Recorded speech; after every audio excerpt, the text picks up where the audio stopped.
তোমার বউ স্বেচ্ছায় হাসিমের সাথে পালাই গেছে। তুমি যখন এখান থেকে বেরোইলা আমি এদিক দিয়ে যাচ্ছিলাম। তুমি যাওয়ার কিছুক্ষণের মধ্যে হঠাৎ দেখি হাসিম ও তোমার বউ চুপি চুপি একটা পোটলা নিয়ে এদিক দিয়ে বেরোইতেছে। গোলামের ঘরে গোলাম, মিনসার ঘরে মিনসা, তোর ঘর আমি করবো না। আজকেও তুই খালি হাতে আসছস বাসায়, হ্যাঁ? আজকেও তুই খালি হাতে আসছস, হ্যাঁ? টাকা পয়সা না নিয়ে আসতে পারলে আমি তোর না করছিলাম ঘরে ঢুকতে। তুই কেলে আসছস, আবার কেলে আসছস? যা যা এনথিকা। তোর কাছে আমি কবে সোনো পাউডার কেনার লেগে টাকা চাইছি, এখন চাইছি? প্রত্যেক দিন খালি হাতে আইসা খালি অজুহাত দেখাস, খালি অজুহাত। তোর সংসার আমি করতাম না, তুই যা। এমন করতেছ কেন বউ? আমার সোনা কে বউ, আমি কই পাবো টাকা? ঘরে খাওয়ান দাওয়ানোর ব্যবস্থা করতেছি, এটাই তো অনেক বড় কথা। আমি রিক্সা চালাই আর কয় টাকা পাই কও? না, আমার খালি খাওয়ান পড়ানো চলবো না, আমার শাড়ি লাগবো, কাপড় লাগবো, যে লিপস্টিকটা চাইছিলাম হেরাও লাগবো। তুই যদি নাই না দিতে পারস, তোর এই ঘর আমি করতাম না, তোর সংসারের মুখে লাগতি মারি।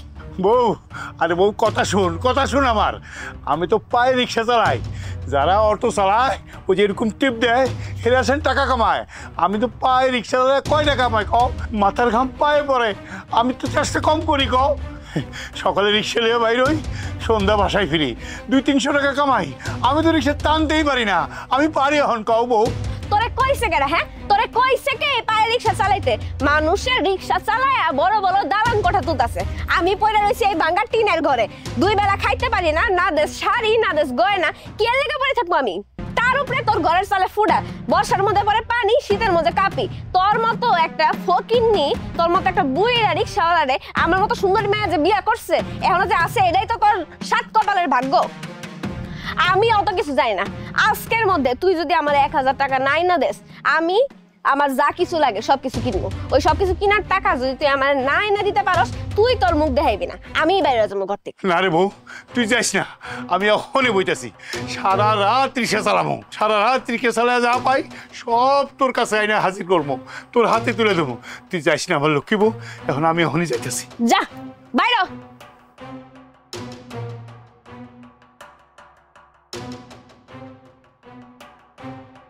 গেছে গা বুড়া, আয়ো গেছে গা বুড়া। গেছে গা?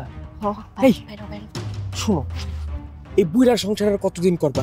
আমার আর ভাল লাগে না। আর তুমি যে সুন্দর, তোমার আমি হাতছাড়া করতে পারবো না। এক্সে চলো আমার লগে পালায় যাও, আমরা অন্য শহরে থাকবো, তোমার রাজরানী বানায় রাখবো। তুমি সত্যি কইতেছো? হ্যাঁ, তুমি ওই বুইড়ার জমানো যত টাকা পয়সা যা যা আছে গহনাগাটি সবকিছু লয়ে বাইরো, এখনই ভাগ্যে যাবো। তুমি একটু খারাও, আমি খালি ভাওয়ে আই।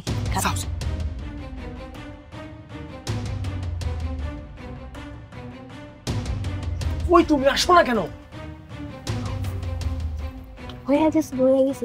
আল্লাহ, ঘুমটা দেওয়ানাতে একদম আমার বউয়ের মতো লাগে। চলো চলো চলো।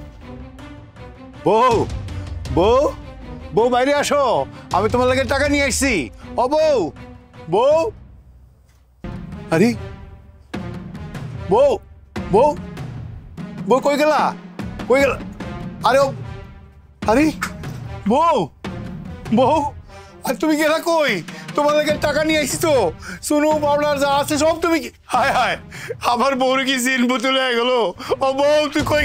না, তোমার বউরে জিনে ভূতে নিয়ে যায় নাই, তোমার বউ হাসিমের সাথে পালাই গেছে। হাসিম তুইলা নিয়ে গেছে বললে কথাটা ভুল হবে। তোমার বউ স্বেচ্ছায় হাসিমের সাথে পালাই গেছে। তুমি যখন এখান থেকে বেরোইলা আমি এদিক দিয়ে যাচ্ছিলাম।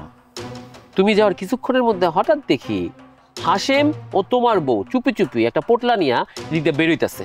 আমার সন্দেহ হইল, আমি ওগো ফলো করতে করতে পিছু পিছু গেলাম, গিয়া দেখি ময়মনসিং এর বাসে উঠা দুইজনে জামাই বউর মতো পালাই গেছে। হাসিম আমার গোডাউনের ম্যানেজার, সে আজকে সকালে আমার কাছ থেকে 5000 টাকা নিছে, কইলো তার মারে পাঠাবে, কিন্তু এই কাজে নিছে সেটা তো জানতাম না। তাছাড়া তোমার বউ মাঝে মধ্যে হাসিমের জন্য এইটা সেটা রাইন্দা আমার গোডাউনে নিয়ে যাইত। আমার তখনই সন্দেহ হয়েছিল, কিন্তু আমি তোমারে কথাটা বলতে পারি নাই, ব্যস্ত মানুষ তো। আসলে কম বয়সী বউ, নানান রকম চাহিদা, তোমার হইছে বুড়া বয়স, বউরে সামলানো কঠিন। মিয়া, এত সুন্দরী বউ এটা রাখতে পারল না, আফসোস। আল্লাহ, এটা আপনি কি করেন আল্লাহ?